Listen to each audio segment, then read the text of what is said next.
Bendice a aquellos que no han podido llegar, Señor, en su camino, guárdalos y permítelos estar con nosotros, Señor, en la predicación. En nombre de nuestro Señor Jesús te lo pedimos, amén. Amén. Bueno, hermanos, el día de hoy vamos a ver la lección número 13. Se llama Cristo, nuestra redención, del libro Descubriendo el glorioso Evangelio. Y dice que cuando nosotros venimos a la Escritura, vemos acerca del sacrificio de aquel que nos salvó. También nos muestra y nos enseña cómo fue posible este acto de amor a pesar de ser considerados enemigos de aquel que dio su vida por usted y por mí. En este capítulo observaremos 3 palabras claves. Y las palabras claves son de redimir, rescate y redención. Durante el desarrollo de esta enseñanza, nosotros vamos a ver 3 títulos o 3 subtítulos dentro de lo que es la enseñanza del día de hoy. La primera es la redención en las Escrituras. El segundo sería Cristo, el Redentor y el rescate. Y el último, redención del castigo de la ley. Comenzamos con el primero, redención en las Escrituras. Y cuando nosotros estamos hablando de lo que es la redención, nosotros podemos ver que la palabra redimir se deriva del verbo en latín redimere, que significa comprar. Redimir es alguien redimir a alguien es comprarlo de vuelta después de que ha sido vendido como esclavo o llevado cautivo. Un redentor es alguien que se dispone a redimir a otra persona. Un rescate se refiere al pago que se hace. La redención se refiere a la liberación que ha sido comprada. La redención se refiere a la liberación que ha sido comprada. En las Escrituras, Cristo es el Redentor que ha comprado la redención para su pueblo a través del ofrecimiento de su propia vida como rescate. Entonces, las mismas Escrituras nos están mostrando que la redención para con el pueblo del Señor fue únicamente como a través de su vida. Y cuando nosotros observamos esto, nosotros podemos ver que si el Señor dio su vida para redimirnos, hermanos, ¿cómo sería el favor nuestro para con Él en agradecimiento por ese sacrificio? Porque la redención para salvarnos del pecado al cual estábamos atados exigía la vida del Señor Jesús. Exigía ese compromiso cual el de dar su sangre por nosotros los pecadores. Si usted puede observar a la luz de la palabra misma nos dice que no había otra manera. No se podía. Exigía la muerte del Señor Jesús. Cristo, el Redentor y el rescate. Cuando nosotros cerramos la versión pasada o el título pasado, que es la redención en las Escrituras, nosotros podemos ver en esta porción que el Señor Jesús era necesario que muriera, ¿para qué? Para nuestra libertad espiritual, ya que éramos esclavos ¿de qué? De nuestro pecado. Entonces, si Cristo es el Redentor y el rescate, hermano, las Escrituras declaran que Cristo es tanto el Redentor de su pueblo como el que se dio en rescate por su pueblo. Dice, no sorprende que estas 2 palabras hayan sido tan altamente estimadas entre el pueblo de Dios durante siglos. ¿Por qué? Porque en ese momento el pueblo de Dios supo y entendió el verdadero sacrificio que el Señor había hecho por usted y por mí y por ellos en ese momento. Entonces, ¿por qué se dice que ellos tuvieron o que se tuvo en alta estima esta redención? Porque cuando ellos vieron el sacrificio de ese hombre por su pueblo, hermanos, esa redención, ¿para qué la hizo el Señor o para qué la ejecutó para con nosotros? Para que nosotros viviéramos sentaditos, guardaditos y muy bonitos en tu casa. No. El Señor vino y ejecutó una redención, hermanos. ¿Para qué? Porque al final ya de su obra, ya para casi ascender al cielo, ¿qué fue lo que le encomendó a los apóstoles? Vayan y séanme testigos, ¿dónde? En las naciones.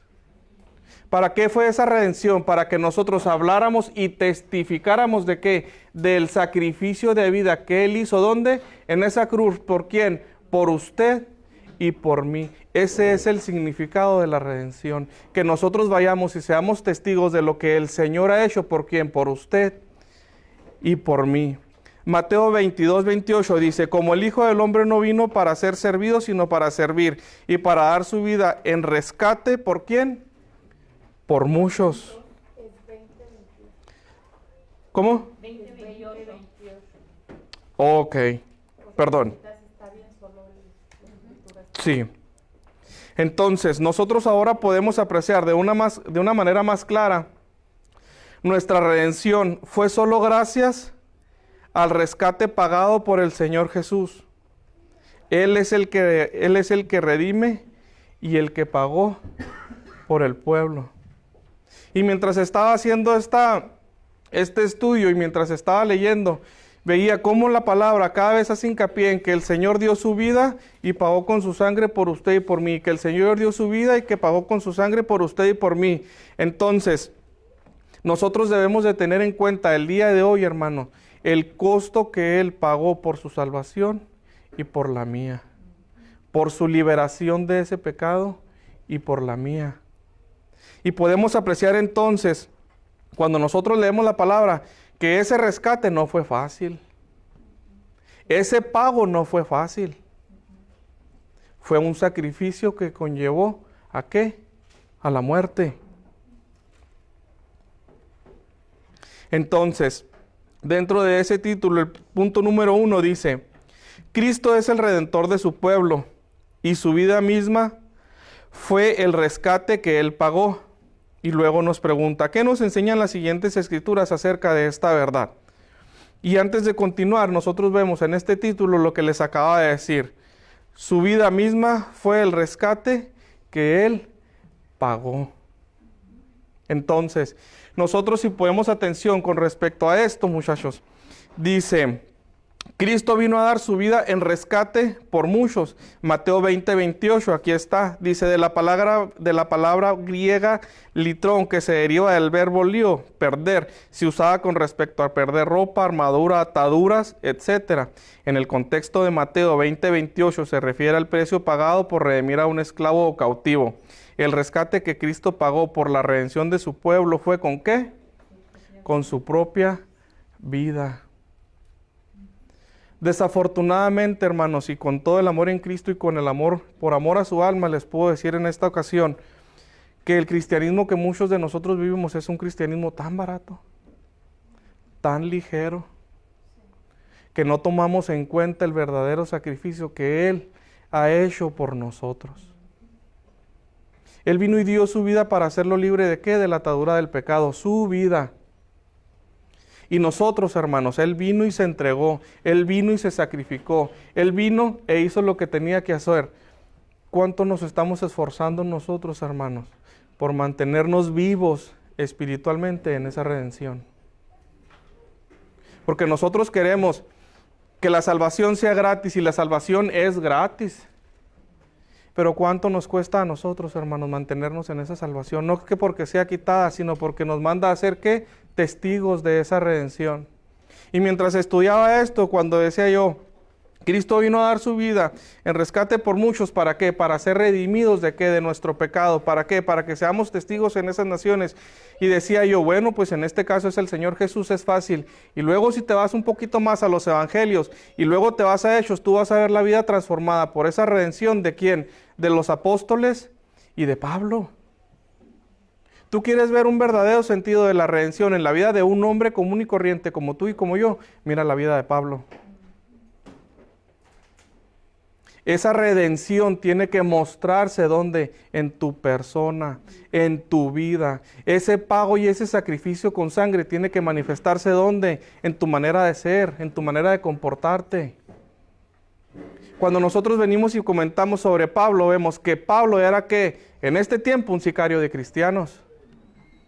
Y cuando vemos que el Señor lo alcanza y lo redime de su pecado, de esa mentira en la que vivía, ¿cómo comienza a vivir Pablo? Pablo inmediatamente después comienza a cazar, ¿qué? Almas, ¿para quién? Para el Señor. Esa redención tiene que verse en tu vida. El Señor no vino y murió por ti y por mí para que tú te quedaras sentado en una banca o viendo televisión en tu casa. El Señor viene y nos dice, esfuérzate. Por amor a mi nombre, sal de tu comodidad. Busca de esas personas que me necesitan. Tú ya me tienes. Ya vine y di la vida por ti. Ahora muéstrales a aquellos lo que yo hice por ti. El inciso B dice, Cristo se dio a sí mismo en rescate. ¿Por quién? Por todos. Dice, esta palabra viene de la palabra griega antilitrón, que se refiere al precio que es pagado a cambio de la libertad de otro. La frase se dio a su debido tiempo. Perdón, si puede alguien ayudarme por favor con 1 Timoteo 2, del 5 al 6. Dice la palabra de Dios, porque hay un solo Dios y un solo mediador entre Dios y los hombres, Jesucristo hombre, el cual se dio a sí mismo en rescate por todos, de lo cual se dio testimonio a su debido tiempo. A su debido tiempo.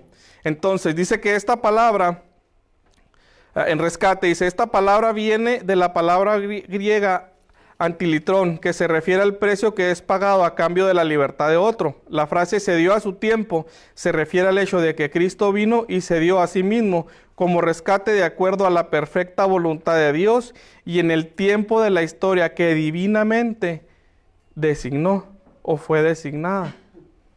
¿Qué quiere decir esto, hermanos? Que todo lo que pasa en nosotros y nuestro alrededor, todo está divinamente predestinado. Entonces, cuando nosotros venimos y vemos precisamente y entendemos el glorioso evangelio, nosotros podemos entender que nada es por casualidad, que no es una coincidencia, que ya todo está dicho y hecho y a su tiempo pasará, acontecerá. Entonces, lo que nosotros vemos en este contexto, ¿en cuál? En que Jesús nos hace libres de las ataduras del pecado, perdiendo su vida, aunque nosotros sabemos que Él voluntariamente la dio, Él perdió su vida en rescate. ¿Por quién? Por nosotros. Y aquí nos vamos a detener un poquito otra vez. ¿Por qué? Porque mientras hacía este estudio, muchachos, me hacía una pregunta que venía a mi mente y a mi corazón. No la conteste, la voy a compartir con usted nada más, pero ahí donde está usted sentado, piense en lo que le voy a preguntar. Y la pregunta es esto. Desde que usted, desde el momento en el que sabe, vive y entiende que el Espíritu Santo lo salvó o le salvó, usted vive como rescatado. Usted vive en esa libertad. Usted lo hace. ¿Por qué? Porque cuando nosotros vemos la vida de Pablo, la vida de Pedro y todos los que fueron enviados por parte del Señor y llenos de ese Espíritu Santo, nosotros podemos ver una vida completamente diferente antes de conocerlo y después de tener ese encuentro con Él. ¿Y quién testificaba de ese encuentro y de esa salvación y de esa redención? Los que lo veían. Porque cuando nosotros vemos a Pablo, primero le tenían miedo y después, cuando Pablo ya va prácticamente a morir o va a subir a donde lo van a ejecutar, la gente que estaba a su alrededor lloraba por él y antes le temía. Esa es una verdadera redención. Esa es una verdadera vida redimida. No como desafortunadamente en muchas ocasiones, muchos que se llaman o se denominan cristianos, viven. Y decía en una ocasión en el libro del predicador Charles Spurgeon, decía, había un hombre que hablaba dentro del púlpito y en la jerga religiosa como un ángel, y cuando estaba apartado de todos ellos hablaba como un verdadero demonio. Esa redención tiene que mostrarse y manifestarse ¿dónde? En tu vida. La pregunta continuaba y decía, ¿cómo nosotros, cómo usted y yo estamos en el mismo mundo caído, tenemos esa misma comunión con los creyentes y con los no creyentes, nos afligen las mismas cosas, enfermedades, inseguridades personales, sociales, etc. Entonces, si nosotros somos los creyentes dentro de esta sociedad y de este mundo caído, nosotros estamos también bajo las mismas tentaciones, el chisme, el hablar mal de los demás, las mismas programación de televisión, las mismas redes sociales. Y la pregunta continuaba en mi corazón y en mi mente y decía, ¿cómo actúas tú cuando estás en medio de todo esto?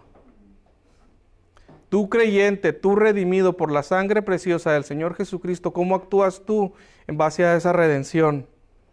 ¿Cómo actuamos? Como el incrédulo cuando pasa algo, molesto con Dios.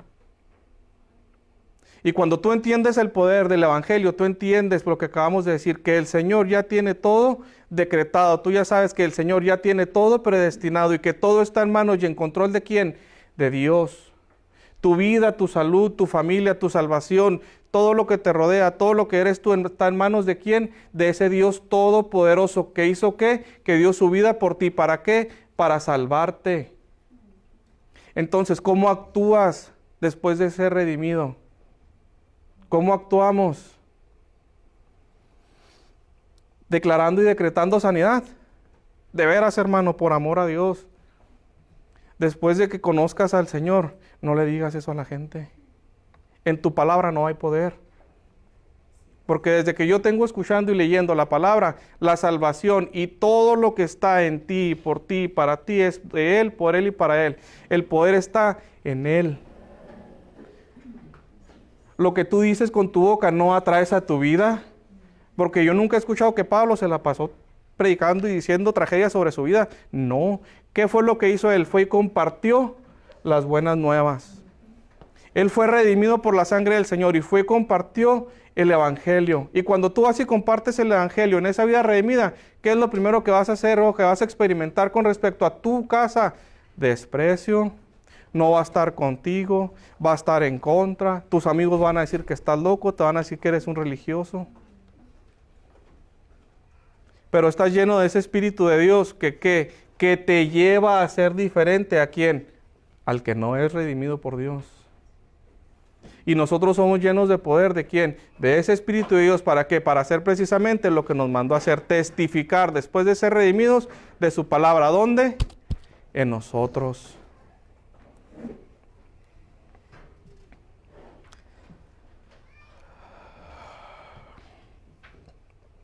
Cuando nosotros venimos libremente al Señor después de ser redimidos, nosotros ¿cómo venimos? ¿Cómo actuamos? ¿Como ese incrédulo? O venimos y le decimos al Señor, Señor, que se haga tu voluntad.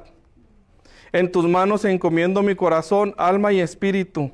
En ti confío, porque mi salud, seguridad y vida están solo en tus manos, porque a ti y solo a ti fui dado. La redención en tu vida se ve, se puede hacer presente. Hermano, y cuando le digo hermano porque si usted y yo hacemos la voluntad de Dios, entonces es mi hermano. Que miren redes sociales. Usted que es creyente, su cónyuge tiene un libre acceso a su teléfono. Puede ver lo que ve en su teléfono. O le sigue teniendo claves. Sus hijos pueden ver sus conversaciones o su programación de televisión. O sigue bloqueando el acceso para con ellos. Déjame te digo esto, hermano, en el amor a Dios y en el amor a Cristo. Si tú sabiendo que eres libre y rescatado, y que el único testigo y más importante que tienes cuando estás solo y haces lo que haces y ves lo que es Dios, en verdad has sido liberado de esas ataduras. Cuando comenzaba esto les decía, les voy a hacer una pregunta, no la contesten, pero piense ahí donde está usted sentado. ¿Es libre de esas ataduras? ¿O se la pasa haciendo de ese Dios, su Dios, diciendo, no, es que pobrecito de mí, porque me falta, porque no tengo? Hermano, tienes a Dios que dio su vida por ti. Él ya te redimió de lo que había en esa carga en tu corazón, ya te liberó, ahora está en Él. ¿Cómo estás viviendo esa redención? Se ve esa redención. Y hace poco escuchaba algo y decían, Alejandro Magno, todos sabemos quién fue un conquistador.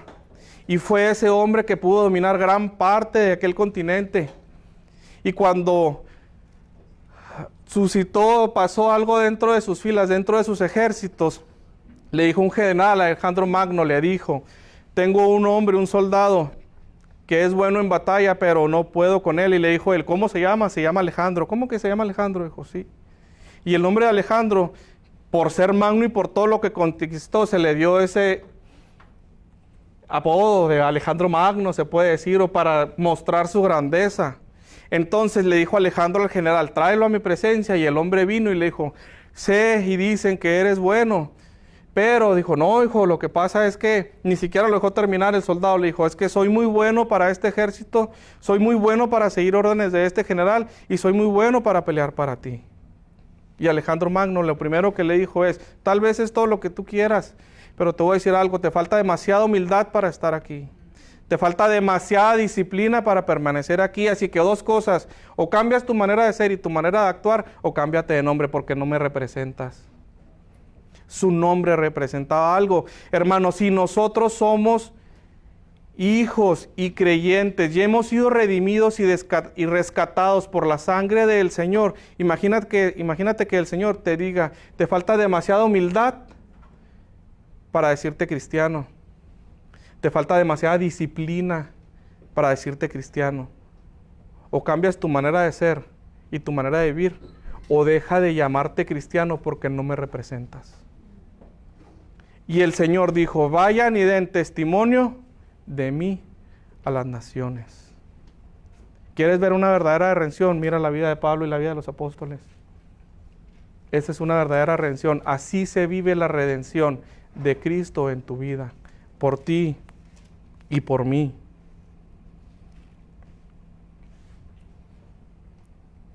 El siguiente punto, número 2, dice, los siguientes textos son dos de las más hermosas porciones de las Escrituras que tratan acerca del precio que fue pagado para redimir al pueblo de Dios. Resume estos hechos o estas verdades en tus propias palabras. Hechos 20:28.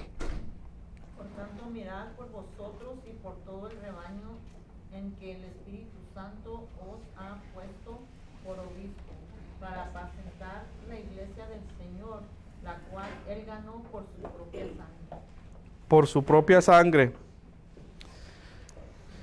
¿Me lo vuelve a leer, hermana, por favor?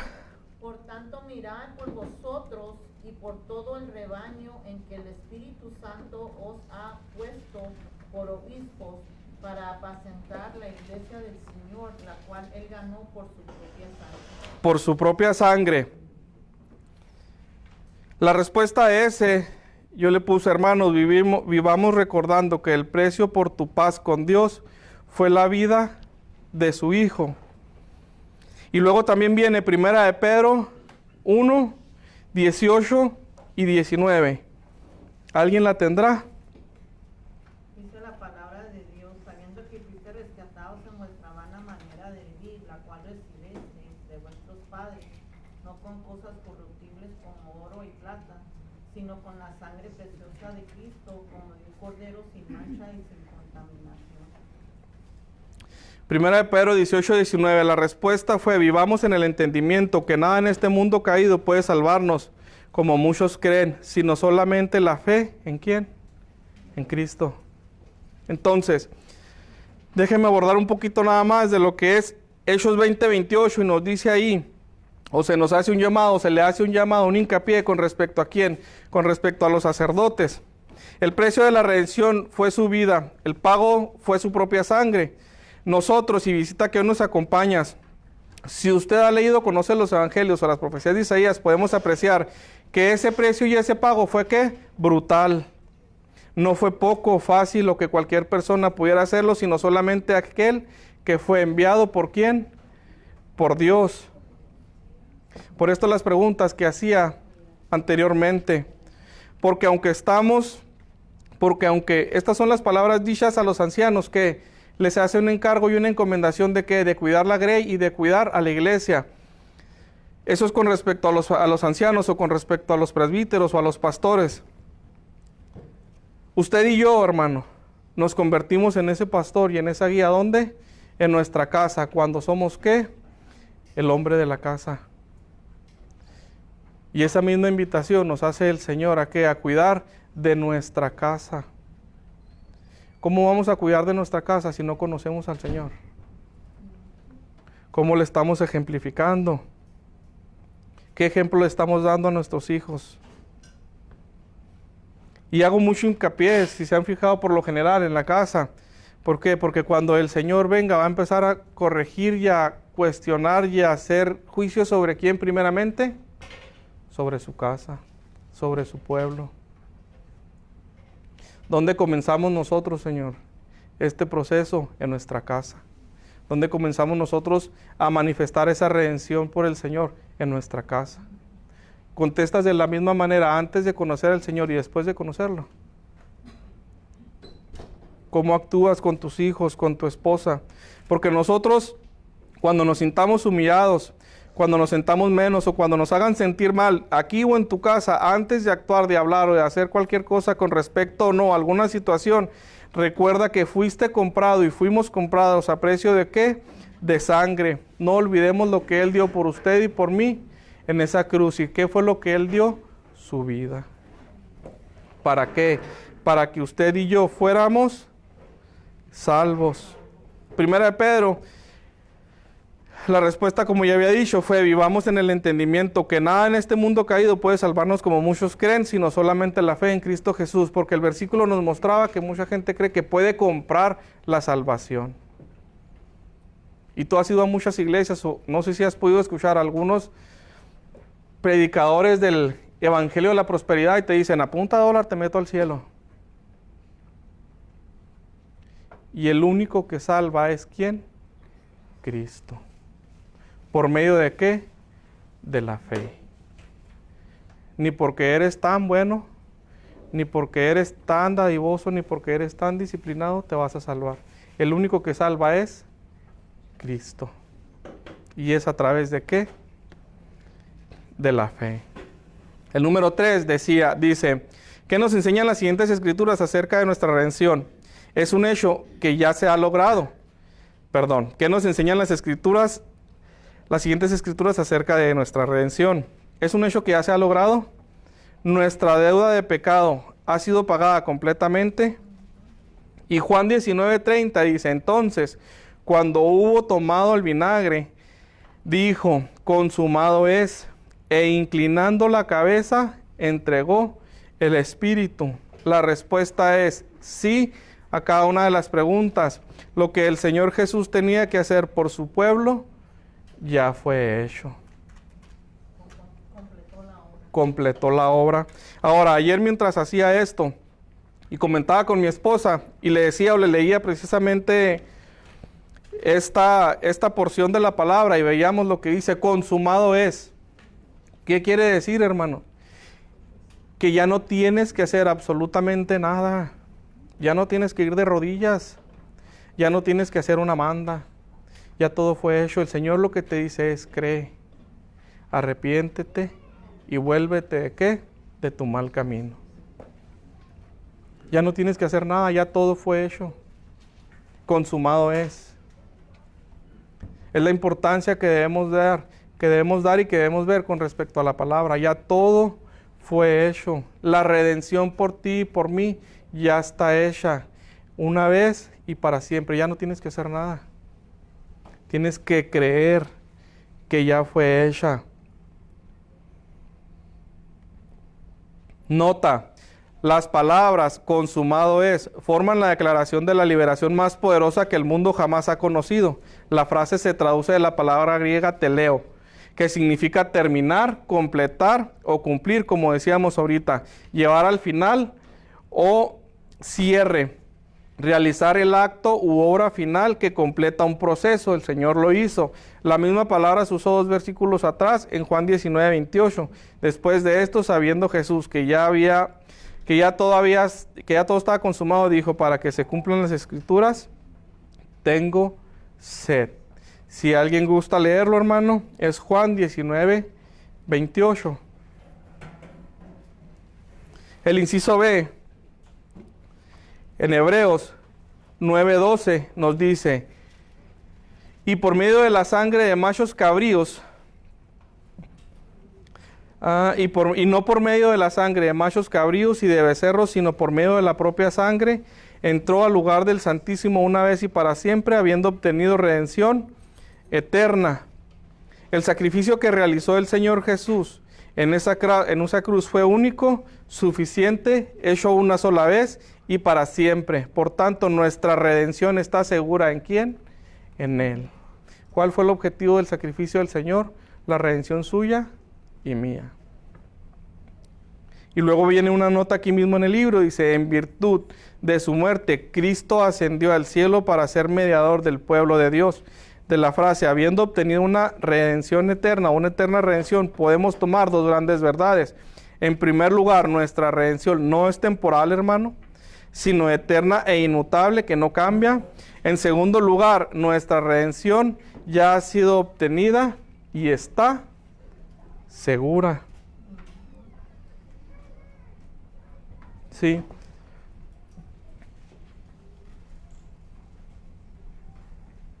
Ahora veremos. Hasta aquí, hermanos, hemos visto el segundo título, que era Cristo, nuestra redención y nuestro Salvador. O sacrificio, ahorita le digo. Este es el tercer tema o el tercer título. La redención del castigo de la ley. Y luego nos dice: todo hombre ha roto la ley de Dios y está expuesto a su castigo o maldición. Jesucristo redimió a su pueblo de la maldición de la ley, pagando su castigo con su propia vida. Y luego viene una pregunta y nos dice: ¿cómo se describe el castigo de la ley en Gálatas 3:10? ¿Quién está bajo este castigo y qué significa esto? Y si nosotros leemos Gálatas 3:10, nosotros podemos ver que dice: porque todos los que son de las obras de la ley están bajo maldición. Pues escrito está: maldito el que no permanece en todas las cosas escritas en el libro de la ley, para hacerlas. Entonces, la respuesta que nosotros pudiéramos apreciar, o al menos la que nosotros conseguimos, fue: ¿se ve como maldición qué? La primera pregunta que nos hace: ¿cómo describe la ley cómo se describe el castigo de la ley en Gálatas? Se ve como una maldición. Dice: ya que no hay un solo hombre que no haya roto al menos una de las leyes de Dios, y al quebrantar una, las quebranta todas. De esta manera nadie será justificado por medio de la ley. Sí. ¿Qué hacía o cuál fue el verdadero sentido de la ley para con nosotros? ¿Qué hace la ley para con nosotros? Muestra y revela ¿qué? Nuestro pecado. Y luego, si nosotros seguimos estudiando, vemos que aquel que rompe una sola de esas leyes, la rompe todas. Y somos condenados. Entonces, si nosotros ya sabemos esto, nosotros podemos darnos cuenta que el único que cumplió la ley cabalmente fue ¿quién? Cristo Jesús. ¿Para qué? Para poder salvarnos ¿de qué? De nuestros pecados. Hermano, es bien importante que nosotros nos mantengamos ¿en qué? En oración, en lectura bíblica. ¿Cómo podemos nosotros conocer precisamente ese Dios? ¿Cómo podemos entender precisamente ese sacrificio? ¿Cómo podemos dar ese sentido verdadero a la redención? A lo que hizo el Señor por usted y por mí, si no es a través de su palabra. Fuerte, hermana, por favor. Meditar de día y de noche y orar sin cesar. Y orar sin cesar. Cuando nosotros vemos la redención, el sacrificio que hace Él, la salvación que Él nos proporciona a nosotros, en verdad hemos pensado, ¿qué tan difícil fue? ¿Cuánto caminaba Él, hermanos?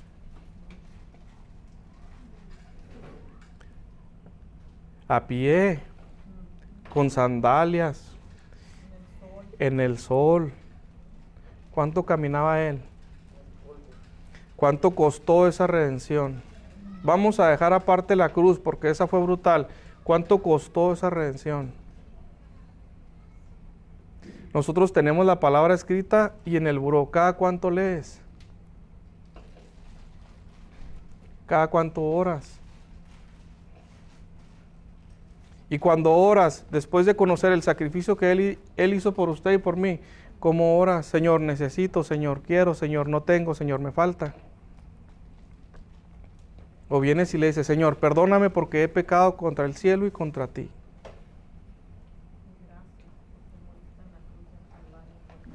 Gracias. Fuerte, hermana.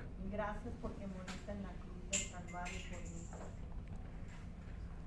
Valoramos ese sacrificio, valoramos esa redención. ¿Cuánto oras? Porque en muchas ocasiones lo urgente toma lugar sobre la prioridad y tú no puedes salir de tu casa sin orar. Sí puedes porque lo haces, no debieras. Y luego cuando acontece algo en nosotros y en nuestra vida, venimos y nos quejamos con Él y le echamos la culpa. Y ahorita decías, ¿cómo actúas cuando pasa algo en tu casa? ¿Enojado con Dios? Y escucharon una ocasión que decía, nosotros venimos, estudiamos, lloramos, cuando los tiempos son buenos, para que cuando los tiempos sean malos, estemos como en paz con ese Dios. Eso es lo que hace esa redención. Eso es lo que hace esa salvación. Te muestra que a pesar de todo lo que pueda estar pasando en ti y alrededor de ti y con los tuyos, Él tiene el control. Él está en control. Lo que hace la redención, la sangre de nosotros, es que nos limpia ¿de qué? De esa incredulidad, de ese pecado en el que vivimos. Dice que esa salvación viene y quita que la venda de nuestros ojos para ver que Él es el único. Él es el Señor, tu Dios, que te sacó ¿de dónde? De Egipto. ¿Cuál era tu Egipto? Ese pecado en el que vivías. Él es el camino, la vida y la verdad. Esa es la redención en la que nosotros debemos de vivir. ¿En cuál? Manifestada en nosotros. En esa salvación. El Señor no nos salvó de veras, hermano. El Señor no nos salvó para que nos quedemos sentados en una banca. Para que compartamos lo que Él ha hecho con nosotros. Para que vayas. Para que muestres lo que Él ha hecho contigo. ¿Se puede? Sí. Y como decía ahorita, ¿quieres ver ejemplos? Mira la vida de los apóstoles. Tiene que verse. Y comentaba el miércoles, esa redención, ese sacrificio que Él hizo por ti, tiene que verse como se vio tu pecado. ¿Por qué te da vergüenza hoy ir a hablar de Cristo y antes no te da vergüenza hacer lo que hacías cuando estabas bajo los influjos del alcohol? Eso no te da vergüenza, hermano. Pero hablar del Señor sí, ante tus amigos sí. Ante tu familia sí. Y Él te salvó. Y Él se dio por ti. Y Él dio su vida por ti. Y si nosotros viéramos esa redención de alguna otra manera, nosotros pudiéramos ver, ¿qué tal que el Señor, esto no está en la Biblia, hermano, le hubiera dicho al Señor, ¿qué tan lejos estás dispuesto a llegar por ellos? Jesús, uno te va a negar, tus amigos te van a dejar. Hasta la muerte, ¿por qué? ¿Por amor a quién? A usted y a mí. Porque era necesario, porque éramos enemigos, porque ya estábamos perdidos. ¿Hasta dónde estás dispuesto a llegar? A la cruz. Usted ya fue salvo, usted ya fue redimido, usted ya está en las manos del Señor. ¿Qué está dispuesto a hacer? ¿Quieres? Porque muchos de nosotros sabemos, pero no queremos.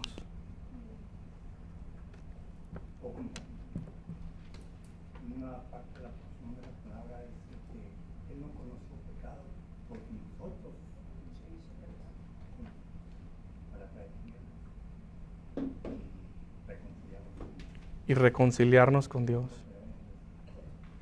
Fíjate la importancia de las palabras, como la dice el hermano. Él no conoció pecado y se hizo pecado. ¿Por quién? por nosotros. ¿Para qué? Para salvarnos. En mi caso, sí entienden lo que es la palabra redención.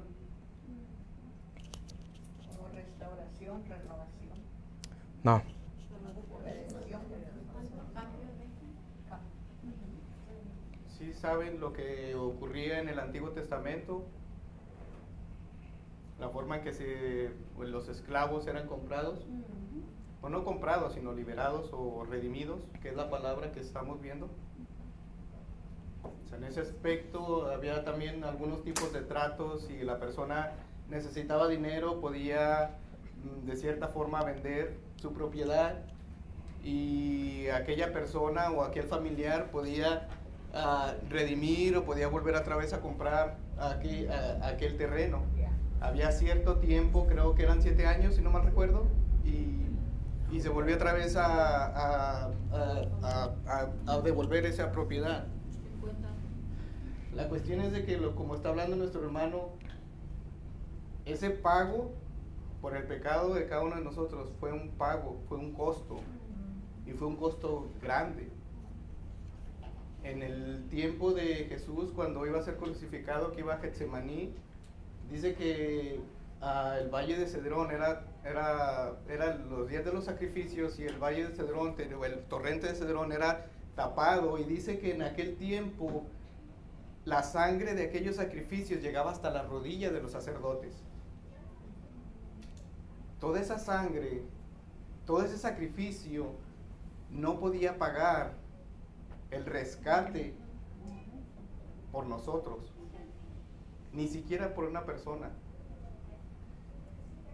El pecado es tan terrible, tan grave, tan detestable para el Señor, que toda esa sangre no era suficiente para aplacar la ira del Señor. Tuvo que venir el Hijo del Señor, Cristo, para morir por nosotros. Él fue el único pago perfecto por nuestros pecados. Y así como dice nuestro hermano, o sea, ese sacrificio tuvo un gran costo. Ese pago por cada uno de nosotros tuvo un costo, que fue la vida de nuestro Señor Jesucristo. Entonces, como dice nuestro hermano, aprendamos a valorar ese sacrificio, porque fue un costo muy grande. Incluso fíjate mira lo que decía el hermano. ¿Qué tan grave y qué tan mal visto es el pecado por Dios, que tuvo que sacrificar a su Hijo por ti y por mí? Así ve el Señor el pecado. Que entregó lo más preciado que tenía, que era su Hijo, por ti y por mí. ¿Dónde? En una cruz. Y cuando nosotros hablamos de redención, lo que comentaba ahorita mi hermano, de verdad, hermano, lee la palabra.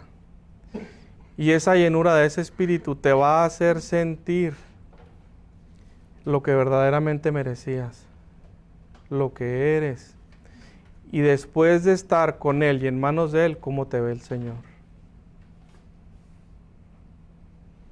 Fue un costo, como mencionaba ahorita.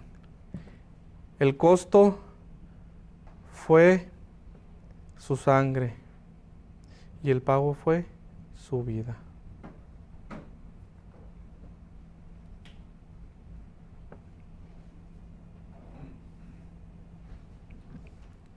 El número 2 dice, de acuerdo con Gálatas 3:13, de que ha sido redimido el pueblo de Dios.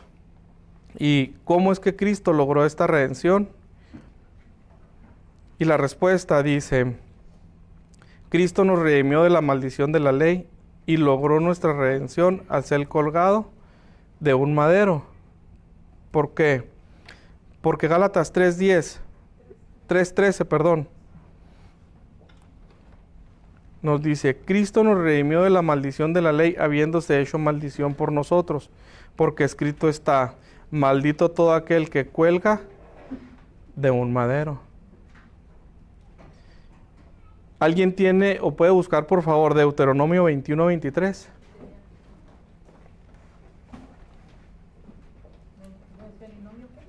Deuteronomio 21, 23, por favor.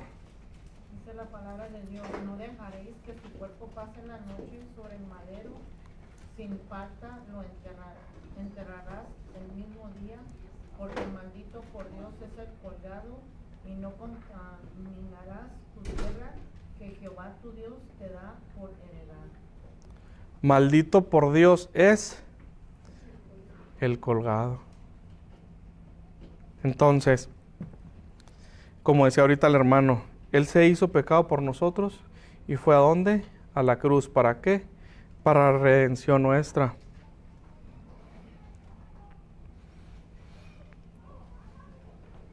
Colosenses 2:14 describe la obra de Cristo de manera muy pintoresca, de acuerdo a este contexto, de que ha redimido Cristo a su pueblo, cómo se logró esta redención, y pide que escribamos nuestras reflexiones debajo de cada frase. Lo leo, hermano. Por favor. Anulado el acto de los decretos que había contra nosotros, que nos era contraria, quitándola de en medio y clavándola, en la cruz. En la cruz.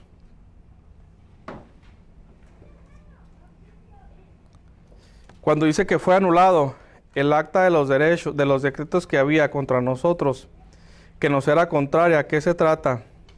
Dice que Él nos libró de una deuda, porque éramos culpables. ¿De qué? De nuestro pecado. ¿Y la paga del pecado era cuál? La muerte. Y el Señor vino y nos libró ¿de qué? De esa deuda. ¿Cómo lo hizo? Se colgó de un madero. ¿De qué nos libra entonces? De una deuda. Y luego dice, Él la quitó en medio y la clavó en la cruz. Fue castigado en lugar de nosotros. El medio para anular la deuda fue la muerte del Señor Jesús en la muerte de cruz. Él pagó nuestra deuda por nosotros. ¿Y cómo la pagó? Con su vida. ¿Qué quiere decir? Que ahora cuando el Señor Todopoderoso nos ve, no nos ve a nosotros, sino que ve a su Hijo en nosotros, y en automático somos salvos. Ya no debemos nada. Tú y yo ya no debemos nada. Desafortunadamente, cuando nos dicen que nosotros ya no debemos nada y que somos salvos y que estamos bajo su protección, nos sentamos, nos paramos. Y es cuando nosotros debiéramos redoblar esfuerzos. ¿Por qué? Por esa redención. Porque ya eres salvo. Porque ya Él dio su vida por ti. Esforzarnos. Desafortunadamente queremos que no nos cueste nada, nada. Y nos quedamos ahí quietecitos. Y si nosotros entendemos verdaderamente el sacrificio de cruz y lo que Él hizo por nosotros, debiéramos estar cada vez más movidos, cada vez más entregados, cada vez más preocupados por los que están a tu alrededor, por tu casa, por tu familia, porque no están, porque no han llegado. Y en vez de estarnos quejando, debiéramos estar orando. Y en vez de estarnos compadeciendo, deberíamos estar orando. En vez de estar echándonos la culpa o echándole la culpa a alguien más, debiéramos estar orando. Y confiados que a su tiempo llegará. ¿Qué es lo que tenemos que hacer nosotros? Testificar esa salvación primeramente en nosotros. Y platicaba hace un tiempo con una persona y decía, es que él no cambia, es que mi hijo no cambia, es que esto pasa, es que todo sigue igual. Y yo le decía la pregunta a él, ¿y tú ya cambiaste? Él ya vio ese cambio en ti. Y oramos en muchas ocasiones porque el mundo cambia, y el mundo comienza a cambiar ¿dónde? En nosotros. Y tu casa no cambia porque tú no cambias. Y vas al encontronazo. A ver quién grita más fuerte. A ver quién manda más. Tenemos que examinarnos primeramente nosotros bien antes de poder juzgar o decir que nuestros hijos qué está pasando porque ellos no siguen cambiando. Pues probablemente ellos no están viendo algún cambio en nosotros para que ellos puedan decir, oh, ¿de qué te sirve ir a la iglesia si sigues haciendo la misma o el mismo? porque yo no miro ningún cambio en ti. Eso tiene que ver mucho. Ya cuando nosotros mismos mírenos ese cambio que nosotros nos estamos viendo que hemos cambiado, entonces podemos venir ante Dios y decir, Señor, pongo en tus manos a mis hijos, porque ellos solamente van a poder cambiar. Tú no los vas a poder hacer cambiar.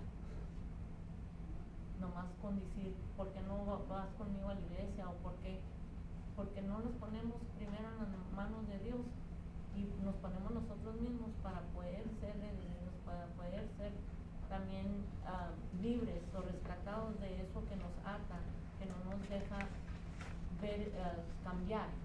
Porque a veces podemos decir, no, es que yo ya cambié, pero a la vez no ven ese cambio en ti.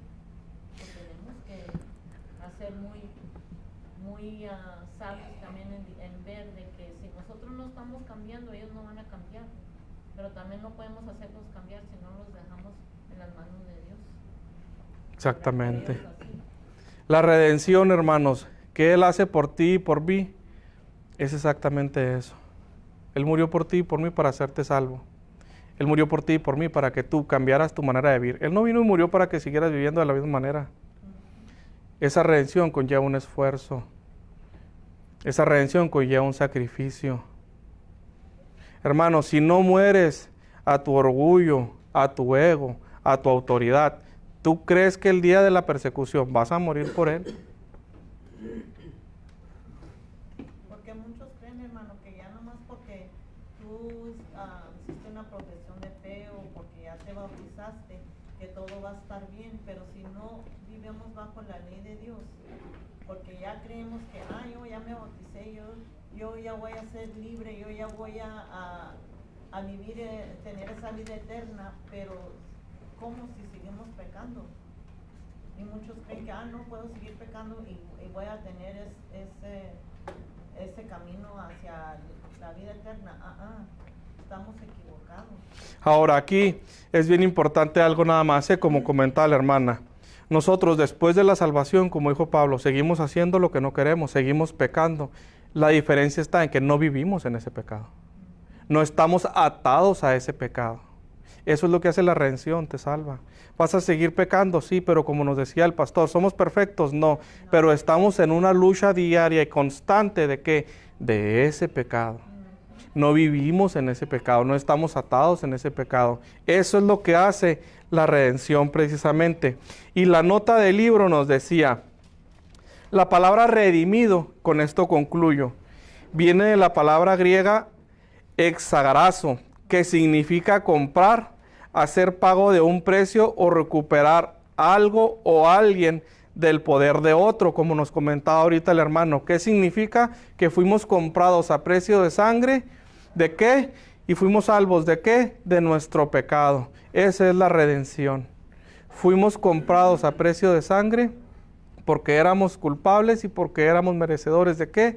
De toda la ira de Dios. Fuimos comprados por Él y Él llevó nuestra carga y pagó nuestro castigo. ¿Dónde? En esa cruz. También dice, se usaba comúnmente que esta redención respecto a la compra de la libertad de un esclavo. Hermanos, tú y yo antes de ser liberados éramos esclavos ¿de qué? Del pecado. Entonces el Señor ya te libertó. Ahora créelo.